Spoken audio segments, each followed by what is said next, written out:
या तो कुछ ऐसा लिख दो जिसे लोग पढ़ सकें, या ऐसा कुछ कर दो जिसे लोग लिख सकें। तो इस पंक्ति के आसपास मेरी ज़िंदगी की जो छोटी सी लड़ाई है, इस पंक्ति के आसपास कहीं ना कहीं लड़ी गई है। मैं जोधपुर में पैदा हुआ, वहीं बड़ा हुआ, 12वीं तक कहीं बाहर नहीं गया। 8th तक मेरी जो स्कूल थी एक हिंदी मीडियम गांधीयन स्कूल थी। और हिंदी मीडियम मतलब इतनी हिंदी मीडियम कि इंग्लिश की क्लास को वहाँ अंग्रेजी की कक्षा बोला जाता था। जो सर या मैम होते थे उन्हें भैया या दीदी बोला करते थे। लेकिन उस स्कूल ने मुझे एक ऐसी सीख दी जो आज आज भी मेरे साथ काम कर रही है। चूँकि वो गांधीयन स्कूल थी, आई डोंट नो बजट कम था या क्या था, लेकिन सारा काम बच्चों से करवाया जाता था। तो सबसे पहला हमारा काम होता था स्कूल में जाके पूरे ग्राउंड्स में झाड़ू लगाना, उसके बाद क्लास की सफाई करना, इवन क्लास के वाइट वॉश करने से लेकर बोर्ड की पुताई, सारे काम बच्चे ही किया करते थे। शायद हमारी एकमात्र ऐसी स्कूल होगी जहाँ पे बच्चे सफाई करने जल्दी आते थे। रीज़न क्या है उसके पीछे? क्योंकि जो लोग बच्चे पहले आ जाते थे उनको झाड़ू मिल जाता था, और जो लेट आते थे उनको कचरा उठाना पड़ता था। तो बच्चे 7:30 से पहले स्कूल आ जाते थे ताकि उनको झाड़ू अलॉट हो जाए। तो लेकिन उस स्कूल से मुझे एक सीख मिली कि ज़िंदगी में कोई काम छोटा या बड़ा नहीं है। आप कोई भी काम किसी भी तरीके से करें, सभी काम उतने ही इम्पोर्टेंट हैं। उसके बाद कहीं ना कहीं अंदर एक कीड़ा आया कि यार कुछ लिखना है। तो क्लास 9th के बाद मैंने कविताएं लिखना शुरू किया। लोगों को कविताएं पसंद भी आई, और जब मैं 16 साल का था तब मेरी कविताओं की पहली किताब पब्लिश हुई जिसका नाम था मैं आप और इंडिया। और मैं कोचिंग में जेई की कोचिंग कर रहा था। अचानक से पिताजी आते हैं कि चलो बेटा जल्दी चलना है। और जोधपुर में एक बड़ा कवि सम्मेलन हो रहा था, उसमें 5000 लोग थे। मैं स्टेज पर चढ़ा, उन्होंने बोला अभी तुम्हारी किताब का लॉन्च है। किताब का लॉन्च हुआ, सबके पैर छू के मैं नीचे उतर गया। तभी शैलेश लोढ़ा, जो तारक मेहता फेम, उन्होंने बोला बेटा एक कविता तो सुना के जाओ। मैं उससे पहले कभी भी स्टेज में, इतने लोग तो छोड़ो, 50 लोगों के सामने भी नहीं बोला था। मैं स्टेज पर जा रहा हूँ और मेरे दोनों पैर कांप रहे हैं बुरी तरीके से। पंक्तियाँ भूल गया, खुद की कविता भूल गया, वहाँ पे कुछ नहीं बोल पाया। धीरे धीरे कुछ बोला, एक पंक्ति बोली, 5 पंक्तियाँ बोली, जो एक पंच लाइन आई उस पर लोगों ने तालियां बजाई, तब शरीर में वापस खून आया। और वो दिन है, आज का दिन है, कभी भी स्टेज में जाने से फ्राइट नहीं होता है। और वो एक ज़िंदगी की मेरी लड़ाई शुरू हुई वहाँ से। उसके बाद जेई का एग्ज़ाम दिया, I got into IIT Bombay, civil engineering मुझे मिली। 2 महीने का मेरे पास समय था। अब मैंने कहा इस समय को कैसे यूटिलाइज़ किया जाए।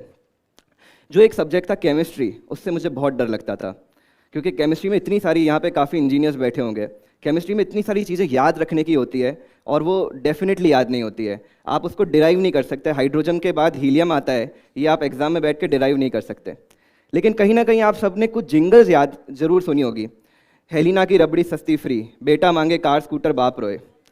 तो मैंने सोचा कि यार अगर केमिस्ट्री में जो भी चीज़ें याद रखने की है उन सबको जोड़ के एक किताब बना दी जाए, और सब बच्चे वो पढ़ सकें और उनको पूरी केमिस्ट्री इजीली, जो याद रखने वाली चीज़ें वो इजीली याद हो जाए, तो कितनी मज़ेदार बात होगी। और ये 2008-9 की बात है। उस समय ऑर्कुट हुआ करता था, इंटरनेट इतना था नहीं, साइबर कैफ़े जाके हम लोग इंटरनेट करते थे। तो ओनली किताब वॉज द एक तरीका जिससे आप ऑडियंस तक पहुंच सकते हो।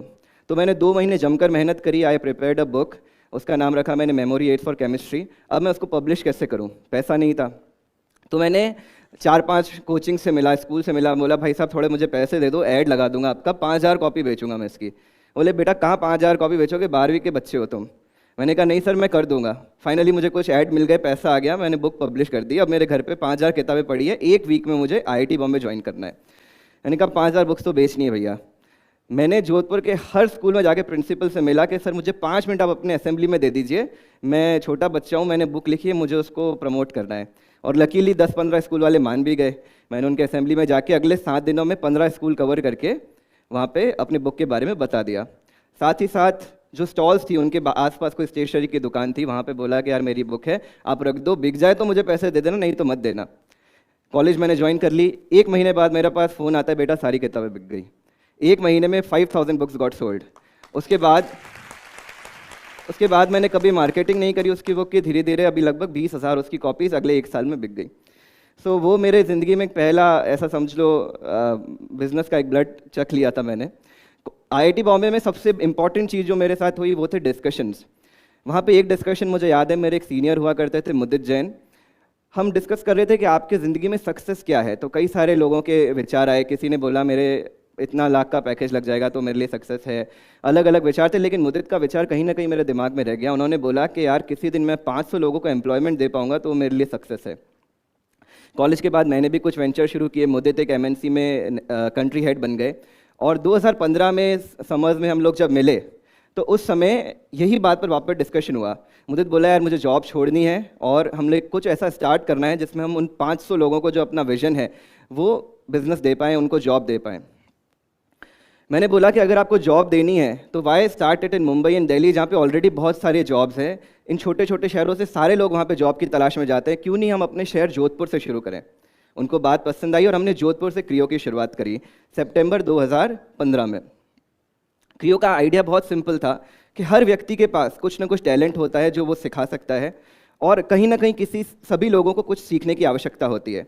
यदि उन सभी लोगों को आपस में जोड़ दिया जाए, उन्हें एक्चुअल बिजनेस दिया जाए, यानी एक्चुअल उनको अर्निंग दी जाए, तो कितना अच्छा हो जाएगा।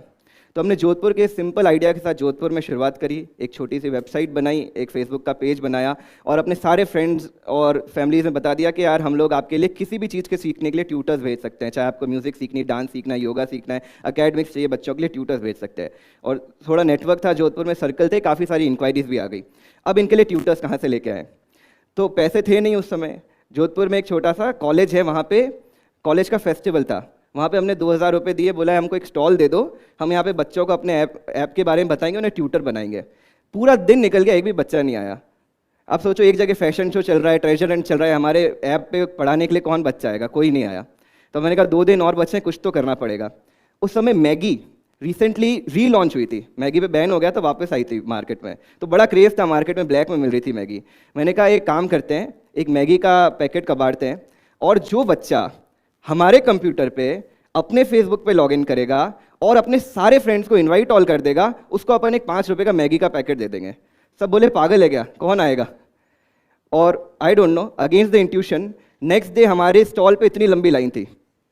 1.5 घंटे में फेसबुक ने हमें ब्लॉक कर दिया कि भैया आज इससे ज़्यादा इन्वाइट नहीं भेज सकते आप। 2 दिन में 3000 लाइक आ गए पेज पे, और 100 ट्यूटर्स रजिस्टर हो गए। जो हमारी फर्स्ट फ्यू इंक्वायरीज थी वो सॉर्ट आउट हो गई, और इस तरह से धीरे धीरे क्रियो की शुरुआत हुई। आज लगभग 2 साल हो गए हैं, हम लोग 7 सिटीज़ में हैं। टोटल 25,000 हमारे ऐप इंस्टॉल्स हैं, लगभग 10 से 12,000 ट्यूटर हमारे साथ जुड़ चुके हैं, और लकीली पिछले महीने हमने 500 लोगों को बिजनेस, एक्चुअल बिजनेस दिया है हमारे ऐप के through, which was the vision in our college, और कहीं ना कहीं वो पूरा होता है। और कुछ छोटी छोटी घटनाएं जो हमें इंस्पायर करती है। जोधपुर में एक आंटी थी, अब चूँकि शुरू के कुछ कस्टमर्स को आप बहुत अच्छे तरीके से जानते हो, तो उनका बचपन से सपना था कि उनको म्यूज़िक सीखना था, लेकिन उस समय की सोशल कंडीशन इस तरह से कभी वो सीख नहीं पाई। तो शी वॉज 55 ईयर्स ओल्ड। उनको पता चला क्रियो के थ्रू आप अपने यहाँ ट्यूटर बुला सकते हो।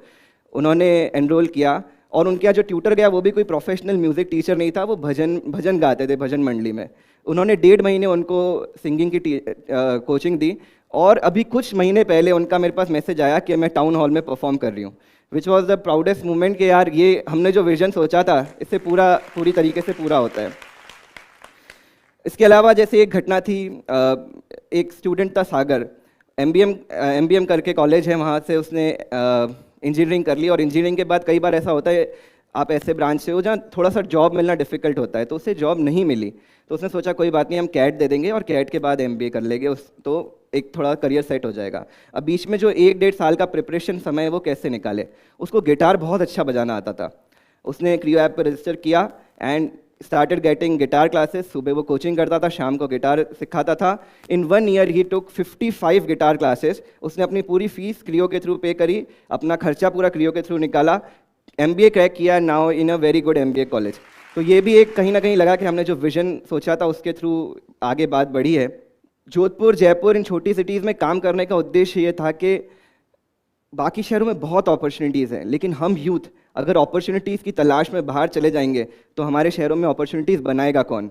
आज कोई बात नहीं मेरे पास उतना पैसा नहीं है, कोई बात नहीं मेरा स्टार्टअप उतना फंडेड नहीं है, कोई बात नहीं मेरे पास बड़ी कार नहीं है, शायद मेरे दोस्त मेरे से बहुत आगे बढ़ गए उन फील्ड्स में, लेकिन एक बात की मुझे खुशी है कि मुझे सेटिस्फैक्शन है। जिस उद्देश्य के साथ लेकर मैंने अपना वेंचर खड़ा किया था, आज मुझे खुशी है कि उस उद्देश्य तक हम धीरे धीरे कहीं ना कहीं पहुंच रहे हैं। बस जाते जाते एक छोटी पंक्ति के साथ जो मैंने लिखी थी आपको छोड़ता हूँ कि सूरज को दीपक दिखाया नहीं जाता, परिंदों को उड़ना सिखाया नहीं जाता। सूरज को दीपक दिखाया नहीं जाता, परिंदों को उड़ना सिखाया नहीं जाता, मशवरा क्या दे तुम्हें, तुम खुद ही माहिर हो, जो रास्ते खुद बनाते हैं उन्हें रास्ता दिखाया नहीं जाता।